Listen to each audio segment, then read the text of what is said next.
It is 4 o'clock. It's August 8th, and we'll call this session of the Salina City Commission regular meeting. We'll open it. I believe the mayor is on Zoom today. Is that right? That's the anticipation. I don't know that we see him just yet, but my notes are that he's going to attend remotely. Maybe should we hold on a moment to see if he comes in, or? Oh, I think if you want to dispense with the preliminaries, he may catch up with us, and if not, we can. And then I would look to the clerk to verify if the Kansas open meeting required notices have been provided. Yes. Thank you very much. We'll have a roll call, please. Mayor Davis, Vice Mayor Ryan, Here. Commissioner Hoppick, Here. Commissioner Linkowitz, Here. Commissioner Longbine. Here. Thank you. If you're able, please stand, and we'll have the Pledge of Allegiance in a moment of silence. I pledge allegiance to the flag of the United States of America and to the republic for which it stands, one nation under God, indivisible, with liberty and justice for all.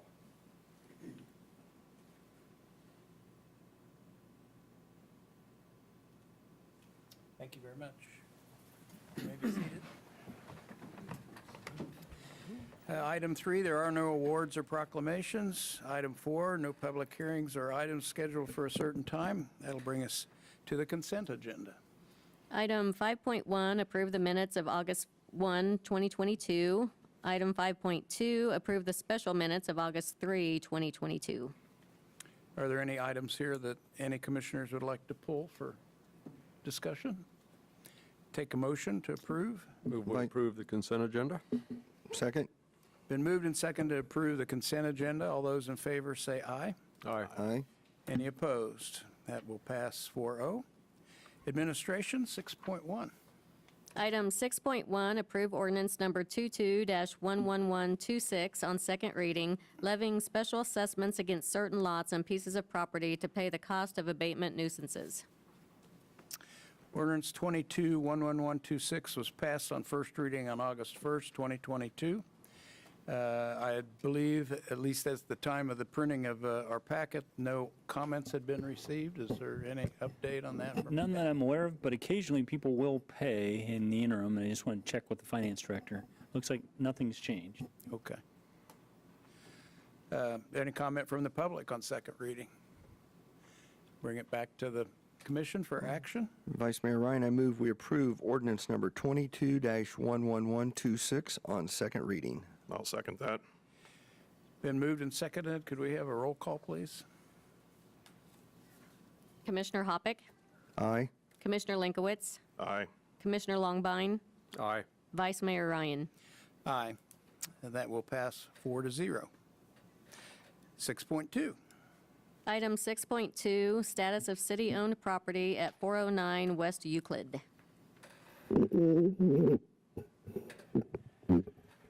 Might need to get a little bit of oil there. John, are you? Yeah, okay. Couldn't tell where the voice was coming from. We'll go ahead and pull it up. Commissioners, bringing to you today is a draft RFP for this particular parcel, which is located at 409 West Euclid. Pulling it up on the map right now, this particular parcel was transferred to the ownership of the city in 2015. Early in 2015, there was a notice for dangerous structures on the building. There was, at that point in time, a two-car garage as well as a home that was in a severely dilapidated condition. The owner at that time was unable to effectuate the repairs. Initially, they wanted to try to donate the land to the city in order to not have to pay for the demolition costs. However, the owner of the land did, after the property was transferred to the city, did get a demolition permit, and the garage and the home was removed at no cost to the city at that point in time. This property has been in the possession of the city for 7 years. We've had some people express an interest in this, so what you have before you is a draft RFP to solicit bids for this parcel. If you pull up the other picture, you can see this is, as of a few weeks ago, the view of the parcel. You can see that all the structures have been removed. I have been able to make sure that this gets on the city mowing list, so we've been keeping the weeds down a little bit more than what you've seen there before. In the RFP, there was one minor correction I wanted to see if it was all right with the commissioners to make, and 2 additions. If you look under 15 and then sub-item 15, it says that rejected bids are returned after 5 days. I'd like to change that with the permission of the commission to 15 days. That just makes it clear that the commission would have plenty of time to consider any of the bids that are received. As you notice from the RFP, this closes on September 12th, and then the intention would be to open all those bids as defined in the RFP, and then bring those back to you on the succeeding Monday for your review and consideration of them. The 2 additions, just to clarify things more, is to make it very clear that the closing costs will be on the winning bidder, and also to make it clear that we'd like to have some sort of a description included with the bid when it's submitted. This, I believe, would aid the city commission in making a determination of who they want to award the bid to. And then if the commission has any other alterations or changes, I'd be happy to incorporate those into the document. I'll take any questions you may have. Any questions, commissioners? I had one other one. On number 16, under subtitle 15, I guess it would be, it says in the event the highest bidder fails to close escrow. Should that read like successful bidder? Because we may not give it to the highest bidder? I think that's better nomenclature. Highest has connotations of just price, whereas Right. we're looking at the use at this same time. So highest successful bidder, Yes. I will incorporate that.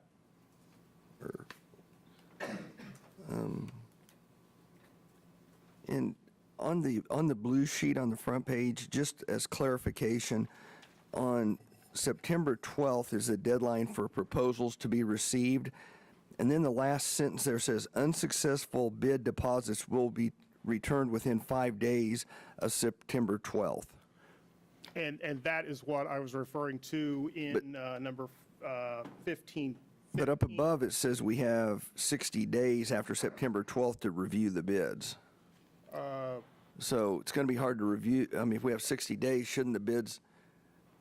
If it's helpful, I think the wording in 15. Maybe I'm misreading that. No, I think there is a conflict between the wording, but I think the wording of section 15 says that it'll be 15 days following rejection. So we can just kind of. Date certain, it would be. And I know that's city just the commission blue discretion. sheet, but I believe it does read right, so I just want to make sure Sure. that we're on the same page. Okay. Good. Other questions? Anyone from the public like to comment on this item? Being none, we'll bring it back to the commission for action. Just to be clear, Commissioners, I think the primary initial decision before you is whether you want to retain this property or whether you want to determine it to be surplus. There, I think, was some expectation or discussion at the time that it transferred to us that it would go into the land bank or be an opportunity for housing redevelopment. It's been a while, haven't seen any interest in that. The inquiry that we have may not be a residential development, but we can run this process and then determine whether it's something that you want to proceed with. I personally believe that we should try to sell it. I've driven by it, and I'm not sure what best use is. There was a house there, but there's a power pole that goes down on the west side of the alley, so it's kind of limited what it can be used for. So I don't see the city having any need for it, so I'd probably go ahead and try to see if we can't get some bids for it. Certainly agree with that. So on that note, Vice Mayor, I move that we determine that parcel at 409 West Euclid as surplus, and authorize accepting bids on the property as outlined in the draft RFP. Second. And we will incorporate the modifications that were suggested by staff. If that, And add that incorporate, into the motion? Yeah, okay. Very good. Well, any other discussion? Then all in favor, say aye. Aye. Aye. Any opposed? That will pass 4-0. Okay. 7.1, 6.3. up 6.3, thank you. Item 6.3, approve resolution number 22-8064, designating the stage at Santa Fe Avenue and Ash Street as a qualified municipal facility. Sorry, Mr. Anderson, I almost skipped you there. That's okay. Hopefully it's an easy one to skip. Brad Anderson, Director of Arts and Humanities. Here today to take the first in what was likely to be 2 steps in identifying a name for the new stage at Santa Fe and Ash Street. As you are well aware, through, as outlined in the blue sheet, with a license agreement through Wheat State Hospitality and a lot of negotiations leading up to the moving of what was at Campbell Plaza stage to be a new performance stage at Santa Fe and Ash. It created a new public venue and a place for programming. There's been requests through Salina Downtown Incorporated and our staff to identify that rather than the informal names it's become. So this resolution today is asking you to designate that space as a qualified municipal facility. With your approval of that, then we'll go forward with preparing the proper sequence to come back before you in another 3 or 4 weeks with a proposed name, and then you could take action at that time.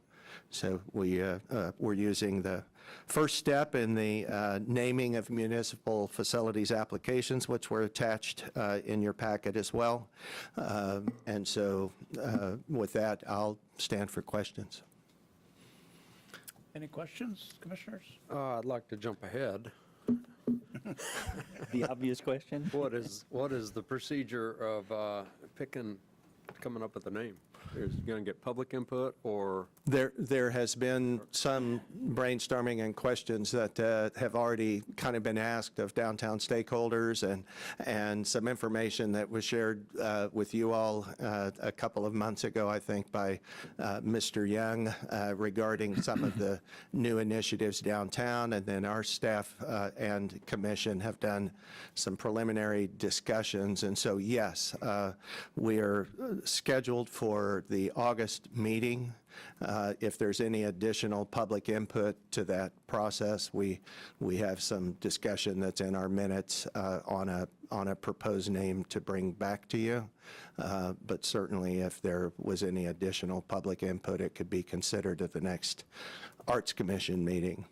Salina Downtown Incorporated has discussed some possible naming things with their board, and is working with our staff to identify a name that would seem to be pleasing and reflect everyone's needs for the space and the city's ownership of that space.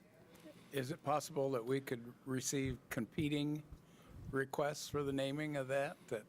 That doesn't solely come from Arts and Humanities, does it? Or Well, in this case, with the municipal naming, it would be generated by a municipal entity.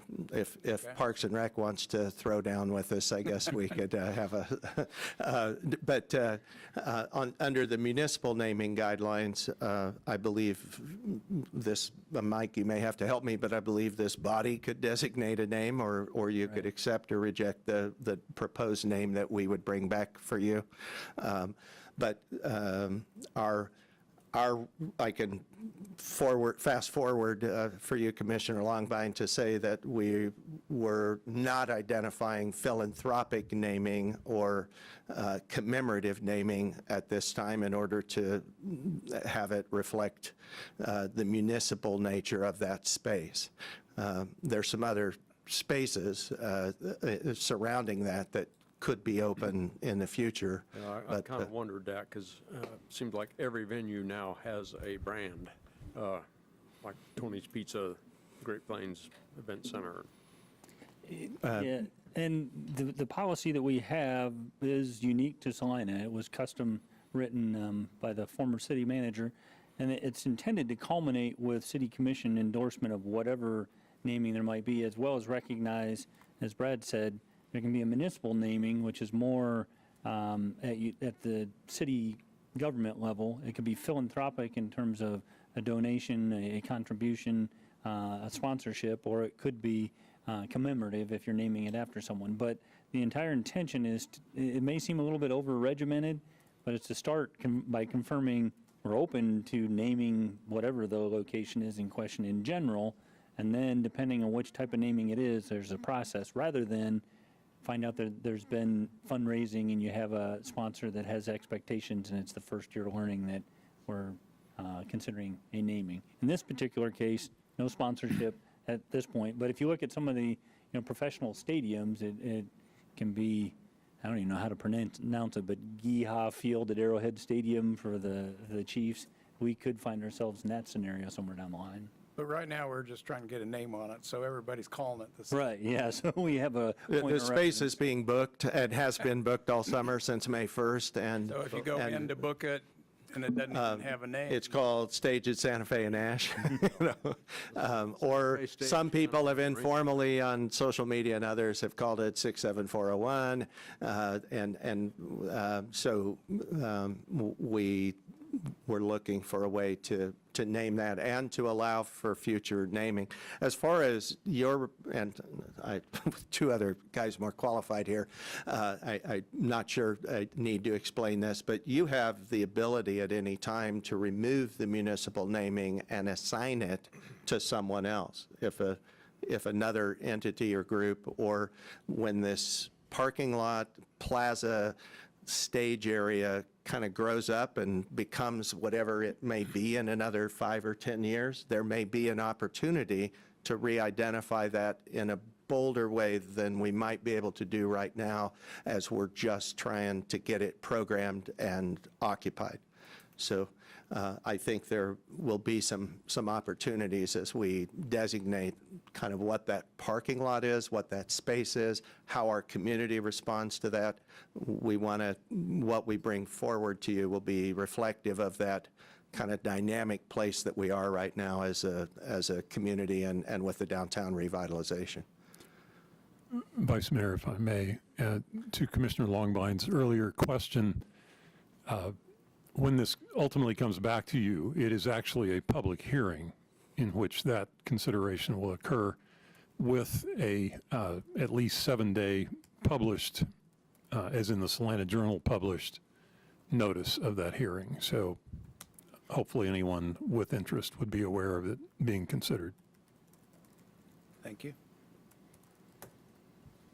Any other comments or discussion? Thank you, Mr. Anderson. Is there anybody Thank you. from the public that would like to address this item? There being none, we'll bring it back to the commission for action. Vice Mayor Ryan, I move we approve resolution number 22-8064, designating the stage at Santa Fe Avenue and Ash Street as a qualified municipal facility. I'll second that. It's been moved to approve resolution number 22-8064. All those in favor say aye. Aye. Any opposed? That will pass 4-0. Development business.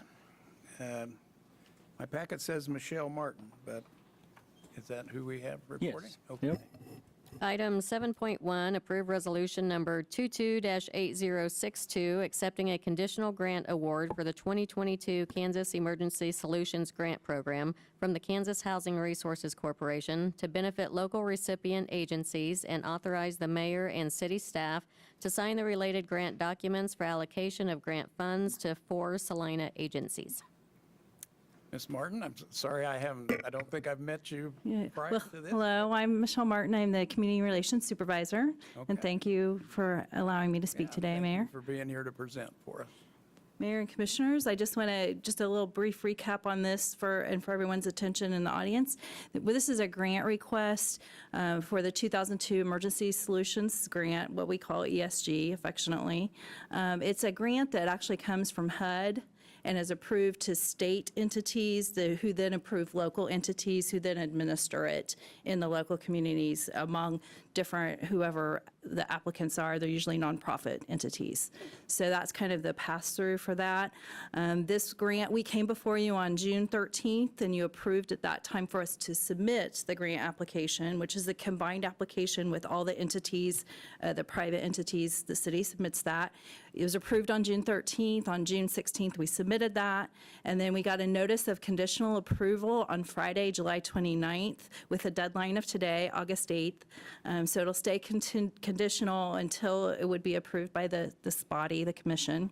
The total amount awarded was $181,331, which is about 44% almost of what was requested, which is in line, if you notice in the blue sheets, it's kind of in line with what we see historically. It's kind of all over the place on what they actually approve. I can tell you one thing from a previous nonprofit experience, they never give you what you ask for.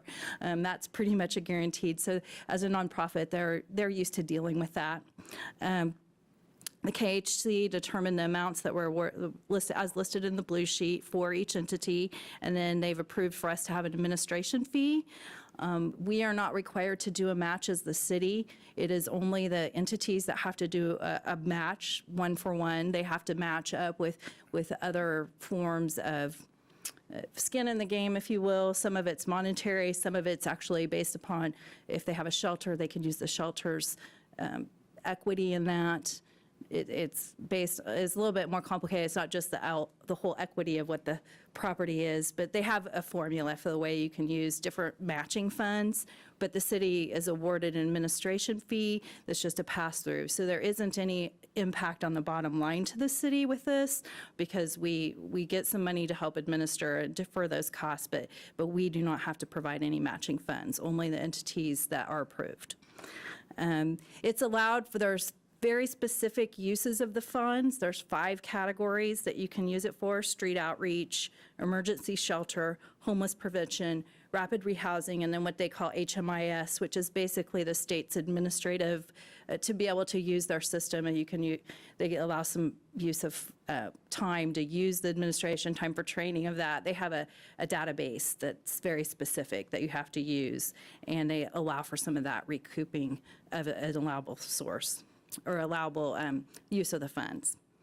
The grants awarded this year are more than we've ever had, other than 2020, when we had a special, they pushed out a special ESG grant during that time. So we didn't put that in any of the statistics or numbers of where we compared, because it was very unique to 2020.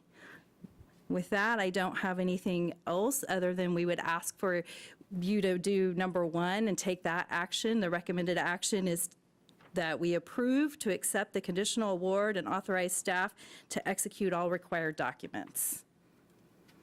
All right, thank you. Any questions for Ms. Martin?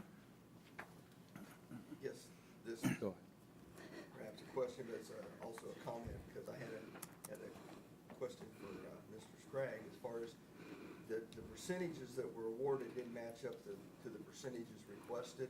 From what I understand, that wasn't at our doing, that's actually done by the state or by HUD. Yeah, at KHRC, the Kansas Human Resources Corporation, or Kansas Housing Resources Corporation, that KHRC, there are 2, so I get them confused sometimes. But the KHRC that administers this grant makes that determination and tells us the percentages in that. We don't have any say in that as a city. It's somebody to think we were behind the back, behind closed doors, came up with those percentages. No, it is clearly done. It's clearly done by them. I don't have a lot of feedback. I'm trying to get more feedback on why. We're working on that, but right now we don't have any answers to their why. And not to confuse the issue further, but there's a very similar process that we use for our share of drug and alcohol taxes, where we take applications and then we ultimately do have to make some determinations, and those requests frequently exceed the available funds. And in the past, we've offered up different criteria in terms of a matrix of how to award those, and a lot of times it'll be in proportion to the overall request. But that's kind of on a case-by-case basis, depending on the year, the request, and the available funds. But that's separate and distinct from this, but easily confused with this one. Yeah, KHRC makes that determination. Based on your prior experience Yes. and feedback from these agencies, things I'm seeing in the news that these agencies like this are being just stretched to the limit. I would Is that say. happening here? I would say yes, from my understanding from the nonprofits that I've talked to, they are having an increased demand from the end beneficiaries or the consumers for their services. So I would say yes. I'm not in that field right now, but my communication still from some of the nonprofits I talk to, yes, they're still feeling a crunch because of the increased services. So, It's what I was afraid of. yeah.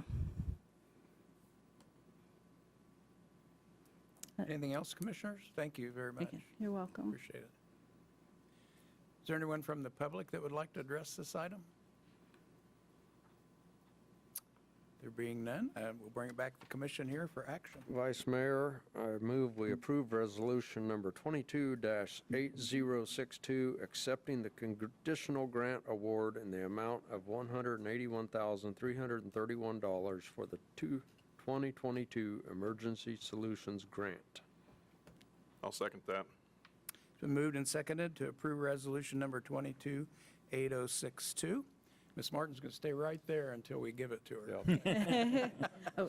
All those in favor, say aye. Aye. Aye. Any opposed? Passes 4-0. Thank you. Thank you. Is there any other business that commissioners would like to bring to our attention? There being none, we'll move to the Citizens Forum. Citizens Forum is an opportunity for anyone that care to address the commission on an issue can come up and give us their peace of mind. Is there anyone that would like to address the commission today? There being none, we'll move to adjournment. Is there a motion to adjourn? So moved. It's been moved and seconded. All those in favor say aye. Aye. Aye. We're adjourned.